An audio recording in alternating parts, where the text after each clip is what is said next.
Challenger point institute के YouTube channel पर हम आपका एक बार पुनः स्वागत करते हैं। एनसीईआरटी की कक्षा 3, 4 और 5 की पर्यावरण की किताब पर हम लोग एक वीडियोस को बना रहे हैं जो सीटेट पर्यावरण के लिए बहुत ही उपयोगी हैं। अभी तक पुराने वीडियो जो भी बच्चे नहीं देखे हैं, हमारे यूट्यूब के प्लेलिस्ट में जाकर के उन वीडियो को एक बार अवश्य देख लें।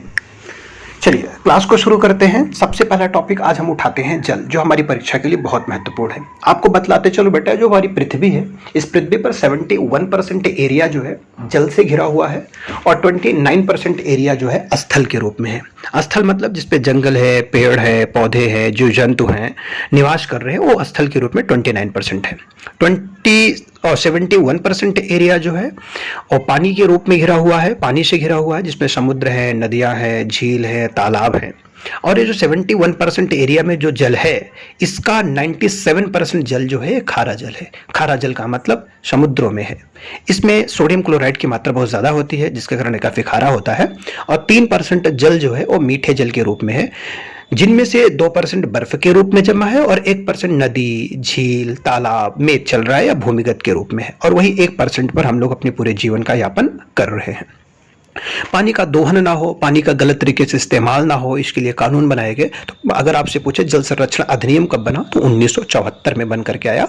जल सेवा कर जो बना, यानी वाटर सेस एक्ट जो आया, 1977 में आया। और विश्व में पहली बार जल दिवस जो सेलिब्रेट किया गया 1993 22 मार्च को किया गया। और जल दिवस सेलिब्रेट करने का सिंगल उद्देश्य है कि जल को बचाने से, जल का रिसाइकलिंग यूज करने से के बारे में अवेयरनेस फैलाना है। और इस बार 2020 के अंदर जो जल दिवस मनाया गया था, उसका थीम था आपका, इस बार 2020 में जो जल दिवस मनाया गया था उसका थीम था वाटर एंड क्लाइमेट चेंज। अब बच्चों, ये जो जल होता है, अगर इस जल में खनिज धातुओं की अशुद्धता होती है तो उसका शोधन करने के लिए हम लोग फिटकरी का प्रयोग करते हैं। लेकिन बैक्टीरिया वगैरह की अगर अशुद्धता होती है तो उसका शोधन करने के लिए क्लोरीन का प्रयोग करते हैं। लेकिन अगर उसमें पानी में गंध वगैरह भी है, बैक्टीरिया वगैरह, तो उसका शोधन करने के लिए स्पेशली परावैज्ञानिक किरणों का प्रयोग करते हैं। ये चीज़ जानते रहना, बहुत ज़्यादा उपयोगी है। एक नाम और सुना होगा आपने, मृत सागर के बारे में। तो मृत सागर जो है इजराइल और जॉर्डन में पड़ता है। यहाँ पर एक सागर है जो उसमें 1 लीटर अगर पानी निकालोगे 300 ग्राम लगभग नमक आएगा। इतना ज़्यादा खारा है। और इतना ज़्यादा खारा होने के कारण कोई जीव जंतु जो है इसमें जीवित नहीं रह पाता है। इसी कारण इसका मृत सागर भी नाम रख दिया गया। और यहाँ तक इसकी घनत्व भी इतना ज़्यादा है कि कोई इंसान अगर इस पर कूदता भी है तो वो कभी डूबता नहीं, इसके ऊपर से तैरता ही रह जाता है, कभी उस पर डूबेगा नहीं। भारत का जल पुरुष राजेंद्र सिंह को कहा जाता है, जानते रहना। झूम खेती। झूम खेती जो स्पेशली होती है मिजोरम के अंदर होती है। और झूम खेती का मतलब यह है कि वहाँ पर ये लोग फसल को जब कटाई करते हैं तो खेत को कुछ समय के लिए परती छोड़ देते हैं, मीन्स उसमें कुछ उगाते नहीं हैं। ऐसा क्योंकि खेती वहाँ पर जो है ना, वो पूरी तरीके से प्राकृतिक के ऊपर निर्भर है। वहाँ पे किसी प्रकार का रासायनिक खाद वगैरह का प्रयोग नहीं करते हैं।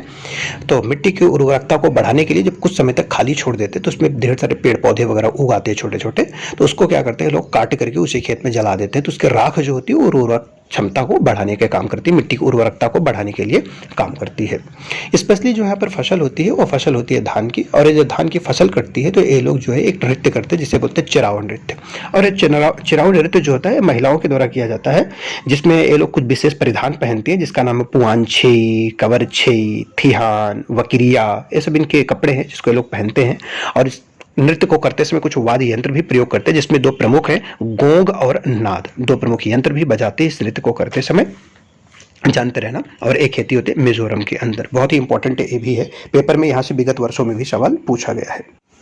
यहाँ पर ये लोग खेत में बीज को बोने के लिए जब थोड़ा सा बांस के किसी नुकीले से हथियार को लेकर के मिट्टी की गुड़ाई करके बीज को ऊपर ही बो दिया करते हैं। खेत की जुताई वगैरह बहुत ज़्यादा लोग नहीं करते हैं। एक और इम्पॉर्टेंट पॉइंट है दांडी मार्च। आपको पता होगा कि अंग्रेजों ने बहुत साल पहले नमक बनाने का एक कानून बना दिया था कि नमक कोई नहीं बना पाएगा, यहाँ तक कि अपने लिए भी, अपनी ज़रूरत के लिए भी नहीं बना पाएगा। उस पर बहुत बड़ा टैक्स भी लगा दिए थे। तो गांधी जी ने इस नमक बनाने वाले कानून को इन्होंने तोड़ा था कि हम भाई नमक बनाएंगे, क्योंकि नमक जो चीज़ हमें प्रकृति ने दी है उस पर किसी का हक नहीं है, किसी को रोकने का हक नहीं है, कोई कैसी बंदिश कर सकता है। तो इसलिए इन्होंने क्या किया, गांधी जी ने साबरमती आश्रम से चले अपनी एक पैदल यात्रा, और इस यात्रा में इनके 78 और अनुयायी इनके साथ शामिल हो गए और ये जा करके दांडी जो समुद्र का एक तट है वहाँ पर पहुँचते हैं। फिर नमक को अपने हाथ में लेकर के इस नमक बनाने कानून को तोड़ते हैं, और इस यात्रा को इन्होंने शुरू किया था 12 मार्च सन 1930 को, और ये यात्रा खत्म हुई थी 6 अप्रैल 1930 को। ये भी इंपॉर्टेंट टॉपिक है अगर पेपर में आए तो। देखिए यहाँ पर जो एग्जाम ओरिएंटेड है उतनी ही बात की मैं चर्चा कर रहा हूँ जो सीटेट में लिखा है। अगर आपको इतिहास पढ़ाना होता तो बहुत ज़्यादा मैं पढ़ा देता, लेकिन याद रखिएगा आपके पेपर में सिर्फ वही पूछेगा जो एग्जाम आपकी एनसीईआरटी किताब में लिखा है। बछेंद्री पाल। बछेंद्री पाल का जन्म जो है गढ़वाल के नाकुरी गांव में हुआ था, जो उत्तराखंड के रहने वाली हैं। इन्होंने 23 मई सन 1984 को दिन को 1:07 पर माउंट एवरेस्ट पर चढ़ी थी।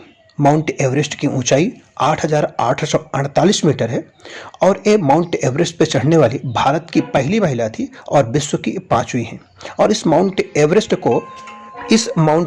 को नेपाल के अंदर या नेपाल के लोग जो हैं सागर माथा के नाम से जानते हैं।